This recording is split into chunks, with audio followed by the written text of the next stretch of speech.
तर आज मी ना रेवसाठी टोमॅटो सूपची रेसिपी ट्राय करणार होते. त्यासाठी तिथे गंजामध्ये थोडंसं पाणी टाकून घेतलं. त्यामध्ये 2 टोमॅटो, छोटासा दालचिनीचा तुकडा आणि 1 काळी मिरी टाकून घेतली. टोमॅटो मऊसूत होईपर्यंत शिजवून घेतले. थंड झाल्यानंतर मिक्सीला बारीक करून घेतले आणि चाळणीने चाळून घेतले. गंजामध्ये थोडंसं तूप टाकून घेतलं. त्यामध्ये हिंग, जिरे पावडर टाकून घेतली आणि जो काही टोमॅटोचा गर काढलेला होता तो गर टाकून घेतला.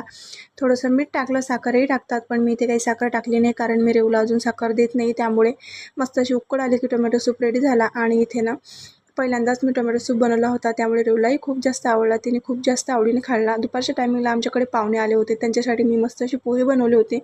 आणि ना त्यांचा जो चष्मा होता ना त्याचे दोनही काच तुटलेले होते आणि त्यांनी ना तो रेवच्या डोळ्याला लावून दिला आणि त्यामध्ये रेव अशी काही दिसत होती.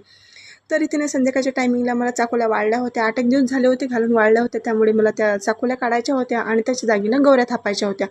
म्हणून मग मी इथे ना चाकोल्या सर्व जमा करून घेतल्या आणि इथे ना गवऱ्या थापून घेतल्या.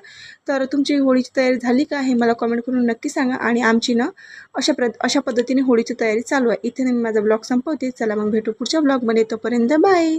ब्लॉग कसा वाटला कमेंट करून नक्की सांगा.